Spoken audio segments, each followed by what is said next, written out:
ఏంది గోపన్న, మళ్ళీ ఏదో ఉద్యమాల పోస్ట్ అంటిస్తున్నట్టున్నావు? ఇంకా ఉద్యమాలు ఎందుకు తమ్ముడు? కొన్ని కోట్ల మంది రైతులకు ఏడాదికి 6,000 రూపాయల సాయం, కిసాన్ క్రెడిట్ కార్డులు, ఉచిత రేషన్ పంపిణీ, ఉచిత గ్యాస్ కనెక్షన్లు, కరోనా వ్యాక్సిన్లు, పిల్లలకు టీకాలు, ఆయుష్మాన్ భారత్ పథకం ద్వారా 5 లక్షల ఆరోగ్య బీమా, ఇలాంటి పరిపాలన కోసమే కదా మనందరం ఎదురు చూసింది.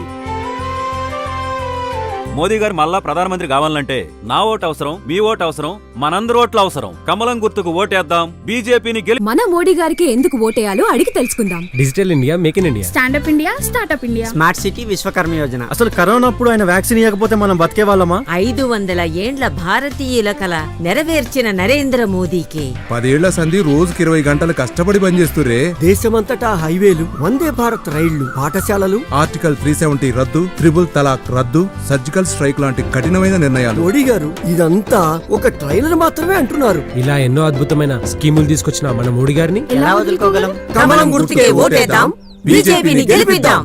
ఒకప్పుడు టెర్రరిస్టుల విధ్వంసాలతో, నక్సలైట్ల దాడులతో దద్దరిల్లిన నా నేల ఈ రోజు ఎక్కడా ఉగ్రవాదుల దాడులు లేకుండా, మతం పేరుతో మారణ హోమాలు లేకుండా ప్రశాంతంగా ఉందంటే కారణం మోదీ కాదంటామా? మోదీ గారి అడుగులో అడుగు వేస్తూ నేనుంటాను. మరి మీరు? కమలం గుర్తుకే ఓటేద్దాం, బీజేపీని గెలిపిద్దాం. నాయనమ్మా, నా ఓటర్ ఐడి ఇప్పుడు నేను మైనర్ కాదు, మేజర్. ఇంటికి పెద్ద మంచిగా లేకపోతే గా ఇల్లే చెడిపోతది, గాని దేశానికి నాయకుడు మంచిగా లేకపోతే మొత్తం వ్యవస్థనే చెడిపోతది. మనం తెలిసి కండ్లను పొడుచుకోం కదా. మోదీ చేసిన అభివృద్ధి కనబడుతుంటే కాదని ఎట్లంటాం? 10 సంవత్సరాల కెంచి నువ్వు గిదే చెప్తున్నావు కదా నాయనమ్మా. నువ్వు వేసేగా ఒక్కోటు కొన్ని కోట్ల మంది భవిష్యత్తును నిర్ణయిస్తుంది బిడ్డ.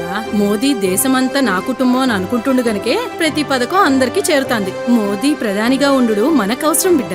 మనకున్నది ఆయన, ఆయనకున్నది మనం. కమలం గుర్తుకి ఓటేద్దాం, బీజేపీని గెలిపిద్దాం. నేను ఈ రోజుకి ఇంత ప్రశాంతంగా ఉండి వ్యాపారం చేస్తున్నా అంటే కారణం మోడీ గారు గ్యారంటీగా ఉండి నాకు రుణం ఇప్పించడం వల్లే కదా. ఊర్లో ఉన్న మా అమ్మా నాయనలకి అప్పులు తెచ్చి పంటలేసుకునే అవసరం లేదు. కండ్లు మంటలు మండుతున్నా పొయ్యిలా గొట్టం పెట్టి ఊదే బాధ లేదు. కడుపులో ఉన్న ఇబ్బంది పొద్దున్న దాకా ఆపుకొని చీకటి పడ్డాక ఊరవతలకు పోయే రుణాలు ఇచ్చేంత వరకు మీద పడతారు, ఇచ్చినాక మాఫీ అంటారు. మాయ మాటలు చెప్తే నమ్ముతారు, మోసపోయి ఏడుస్తారు. చూడు, ఇదే శివరాకరి. వచ్చే వారం ఇల్లు జప్తు చేసుడే. మనం మోసపోయినమే కౌసల్య. గత ప్రభుత్వం కారు వేసుకొచ్చి రుణమాఫీ చేస్తారని చెప్పి మోసం చేసిపోయా. ఈసారి గెలిచిన వాళ్ళు మొండి చేసి చూపెట్టే. అయినా మనం ఏమన్నా వాళ్ళని కాళ్ళ తిప్పమంటిమా, లేక వాళ్ళ చేతిలో ఊరేగిమంటిమా? బ్యాంకు రుణం మొత్తం మాఫీ అంటిరి, పెట్టుబడి సాయం 15,000 అంటిరి, కూలీలకు కూడా 12,000 అంటిరి, మద్దతు ధర మీద బోనస్ 500 అంటిరి. ఏది తీరకపోయా ఎట్లా సచ్చేది? మనకిప్పుడు కావాల్సింది ఇట్లా అబద్ధాలు చెప్పి మోసం చేసేటోళ్ళు కాదు, మాట చెప్పిండంటే గ్యారంటీగా చేసే మోడీ. ఈసారి మాకు మోదీనే గ్యారంటీ. కమలం గుర్తుకు ఓటేద్దాం, బీజేపీని గెలిపిద్దాం.